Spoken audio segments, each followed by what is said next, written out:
बिस्मिल्लाहिर्रहमानिर्रहीम। आज का जो हमारा जो टॉपिक है ये है लॉज ऑफ प्रोबेबिलिटी के हवाले से। और जैसा कि आप जानते हैं कि 3 लॉ हैं प्रोबेबिलिटी के और उनके अपने अपने नाम है और उसका अपन यूज़ देखते हैं। आइए शुरू करते हैं वीडियो को। कहता है कि following are the 3 laws used while solving probability problems. ये 3 लॉ हैं जो प्रोबेबिलिटी की प्रॉब्लम्स को हम सॉल्व करने के लिए यूज़ करते हैं। कहता है कि कॉम्प्लीमेंट लॉ, दूसरा एडिशन लॉ और तीसरा मल्टीप्लिकेशन लॉ। ये 3 लॉ यूज़ होते हैं, लेकिन हर तरह की प्रॉब्लम जो है वो ऐसे सॉल्व नहीं होती। वो हम पहले ही वीडियो में आपको बता चुके हैं इंट्रोडक्शन के अंदर। तो खैर आइए देखते हैं इसमें कॉम्प्लीमेंट लॉ क्या होता है। वो कहता है if E is an event defined in S यानी सैम्पल स्पेस और ई एक इवेंट है वो इसके अंदर डिफाइन किया गया है, then law of the complement states that कि probability of event is equal to 1 minus probability of its complement.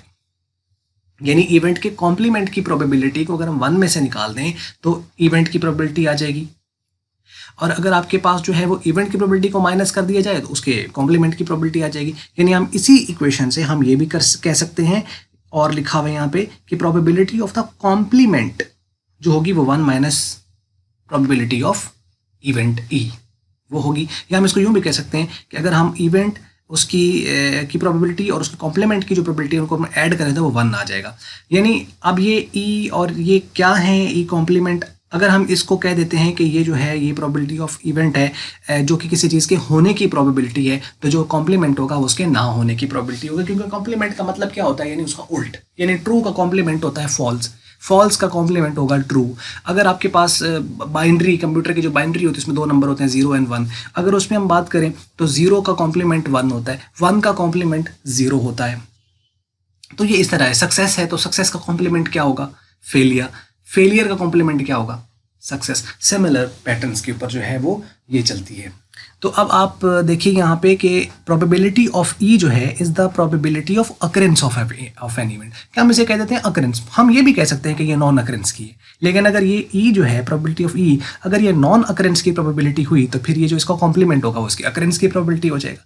लेकिन हम इसको कह रहे हैं कि उसके अकरेंस की प्रोबेबिलिटी, इवेंट के होने की प्रोबेबिलिटी, कोई भी इवेंट है उसके होने की प्रोबेबिलिटी पी इंटू ई है। तो P इंटू ई डैश आपके पास जो है, यानी जो कि इसका कॉम्प्लीमेंट है, is the probability of non occurrence of an event, ये उसके ना होने की है। तो 1 is the probability of sample space. Sample space होता है श्योर इवेंट जिसके अंदर सारे ही पॉसिबल आउटकम्स आ जाते हैं, it been a sure event. तो ये होता है। तो इसका मतलब किसी के होने और ना होने को काउंट कर दिया जाए तो वो टोटल आपके पास 1 आ जाएगा, ये इसके अंदर है। तो ये है कॉम्प्लीमेंट लॉ यहाँ पे जो बात कर रहा है। उसके बाद अगर हम नेक्स्ट देखिए तो वो है एडिशन लॉ। अब इसकी मिसाल यहाँ पे एग्जांपल नहीं दी हुई क्योंकि आने वाली जो वीडियो है जो कि how to solve the probability question है उसके अंदर ही आपको सोल्यूशन मिलेगा विद एग्जांपल। इनको सारा यहाँ सिर्फ इनको एक जस्ट एक टच दिया गया है कि ये लॉ कौन कौन से हैं और ये किस किस तरह हैं।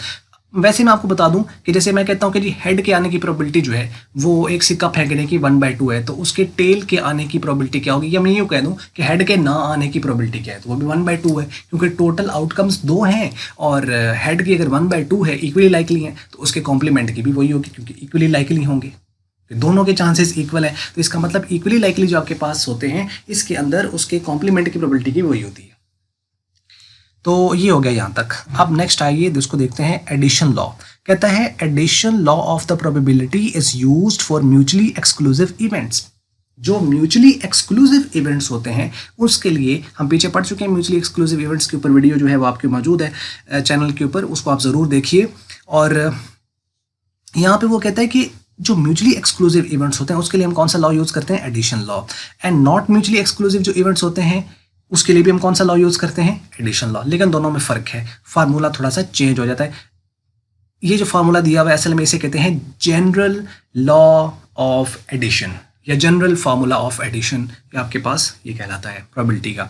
अच्छा अब यहाँ पे देखिए फॉर म्यूचुअली अगर तो इवेंट म्यूचुअली एक्सक्लूसिव है, मतलब कि दोनों एक ही वक्त में अकर नहीं हो सकते, अगर वो हैं तो फिर वो होगी प्रोबेबिलिटी ऑफ इवेंट ई या probability of event E2, E1 या E2 की जो प्रोबेबिलिटी होगी इसमें और आएगा। ठीक है, जब और आता है, वैसे प्रोबेबिलिटी में जहाँ पे भी और आएगा तो आपने इसको प्लस कर देना है, और जहाँ पे एंड आता है हम उसको मल्टीप्लाई कर देते हैं। ये जनरल भी एक बताया जाता है, लेकिन वो क्यों करते हैं उसकी वजह ये होती है कि जो और होता है ये रिप्रेजेंट कर रहा होता है म्यूचुअली एक्सक्लूसिव इवेंट्स को, और जो म्यूचुअली एक्सक्लूसिव इवेंट्स होते हैं वो एक वक्त में अकर हो नहीं सकते, लिहाजा दोनों ऐड की सूरत में तो आ सकते हैं लेकिन इंडिपेंडेंटली दोनों नहीं आ सकते। ठीक है। तो इस वजह से हम क्या कहेंगे, probability of event 1 plus probability of event 2। तो ये यूनियन को भी रिप्रेजेंट करता है यहाँ पे। और जो है तो for not mutually exclusive events, अगर म्यूचुअली एक्सक्लूसिव इवेंट नहीं है तो क्या होगी कि प्रोबेबिलिटी ऑफ E1 या E2 वो होंगे, लेकिन इसमें कुछ ओवरलैप कर रहा होगा। उसी तरह है प्रोबेबिलिटी ऑफ इवेंट 1 और प्रोबेबिलिटी ऑफ इवेंट 2, लेकिन हम माइनस कर देंगे प्रोबेबिलिटी ऑफ इवेंट 1 और प्रोबेबिलिटी ऑफ इवेंट 2 का इंटरसेक्शन। मतलब इंटरसेक्शन क्या बता है, जो कॉमन उनमें आ रहा है तो वो हम उसमें से निकाल देंगे उसकी प्रोबेबिलिटी, यानी जो उनमें ओवरलैप कर रहा है उसकी प्रोबेबिलिटी को माइनस कर देंगे और जो बाकी आपके पास आ रहे हैं उनकी प्रोबेबिलिटी लेकर लिख के ऐड कर दी जाएगी। तो ये है कहलाता general law of addition in the probability. और जो ये है ये स्पेसिफिकली आपके पास, यानी आप यही लॉ याद कर लें, मतलब जिसमें ओवरलैप नहीं होगा तो ये 0 हो जाएगी, तो बाकी फिर ये 2 बच जाएंगे। तो इसलिए आप एक ही याद कर सकते हो अप्लाई करके। अगर ओवरलैपिंग नहीं है तो यहाँ पे 0 आ जाएगा, बाकी यही बच जाएंगे। अगर आप उसको स्पेसिफिकली अलग सेपरेट करना चाहते हो तो आप ये कह सकते हैं कि म्यूचुअली एक्सक्लूसिव का जो है वो पहले इवेंट की प्रोबेबिलिटी प्लस दूसरे इवेंट की हाँ, अगर इवेंट 3 है तो फिर क्या करेंगे, तो तीनों को ऐड कर देंगे, तीनों की प्रोबेबिलिटीज ऐड हो जाएगी। और इवेंट 4 हुए तो और म्यूचुअली एक्सक्लूसिव हुए तो ऐड कर देंगे चारों को मतलब चारों की प्रोबेबिलिटी ऐड कर देंगे। इसी तरीके से जितने मर्जी इवेंट आपके पास हो, चाहे 100 इवेंट है तो उसके उन सारों को हमने क्या कर देना है, ऐड कर देना है, उनकी प्रोबेबिलिटी जो होगी ऐड हो जाएगी। उनमें जो ओवरलैप कर रहा होगा वो फिर उसमें से लेस होता चला जाएगा, जो ओवरलैप कर रहे होंगे। मतलब अगर पहला और दूसरा ओवरलैप किया तो उनकी ओवरलैप माइनस हो जाएगी। अगर पहला और 7वां ओवरलैप कर रहे तो पहले और 7वें की माइनस होगी। ये बात जहन में रहे। अब आ जाइए आखिरी जो है वो है मल्टीप्लिकेशन लॉ।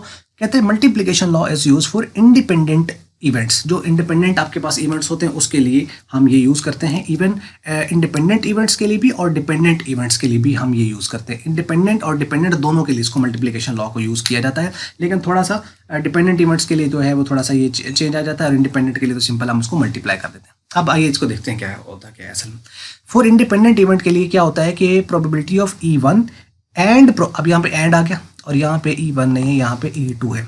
तो इवेंट 1 और इवेंट 2 की जो प्रोबेबिलिटी होगी उसमें क्या होगा कि probability of event 1 multiply probability of event 2।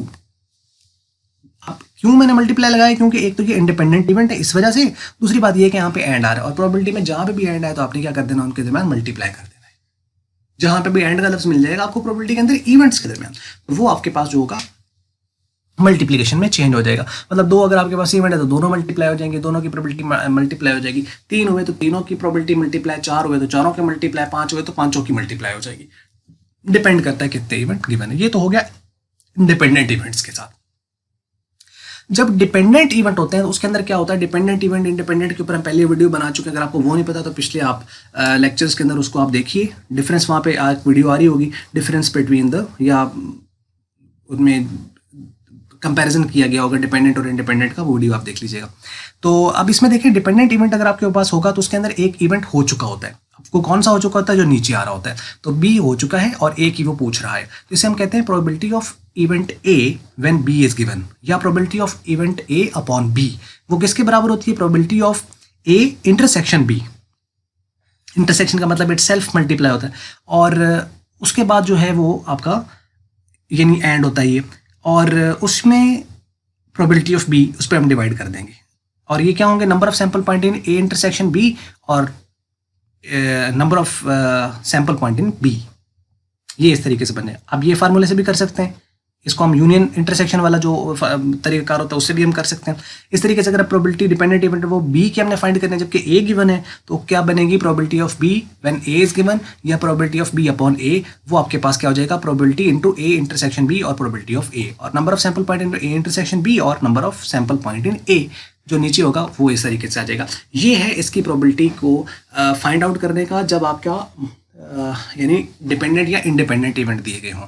तो डिपेंडेंट इंडिपेंडेंट इवेंट्स के अंदर मल्टीप्लिकेशन लॉ यूज होता है, और mutually exclusive not mutually exclusive जो आपके पास इवेंट्स होते हैं उसके अंदर एडिशन लॉ यूज होता है, और कॉम्प्लीमेंट तब यूज होता है जब एक किसी की अकरेंस बता के नॉन अकरेंस पूछ ली जाए या नॉन अकरेंस देकर अकरेंस पूछ ली जाए, तो वहाँ पे कॉम्प्लीमेंट लॉ हम यूज़ करते हैं।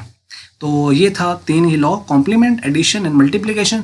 तो अगर आपको इसमें फिर भी कन्फ्यूजन है तो कन्फ्यूजन सिर्फ इस पेज पे आ रही होगी कि आपको ये नहीं पता डिपेंडेंट इंडिपेंडेंट और म्यूचुअली एक्सक्लूसिव और नॉट म्यूचुअली एक्सक्लूसिव इवेंट्स कौन से होते हैं। तो उसके अकॉर्डिंगली पिछली वीडियो मौजूद है, उसको आप देख लीजिए तो ये क्लियर इंशाल्लाह हो जाएगा। नहीं जी, ये थी वीडियो। अगर आपको अच्छी लगी तो उसको आप लाइक कर लें, अगर अच्छी नहीं लगी तो उसको कर लें डिसलाइक, और वीडियो देखने का बहुत शुक्रिया।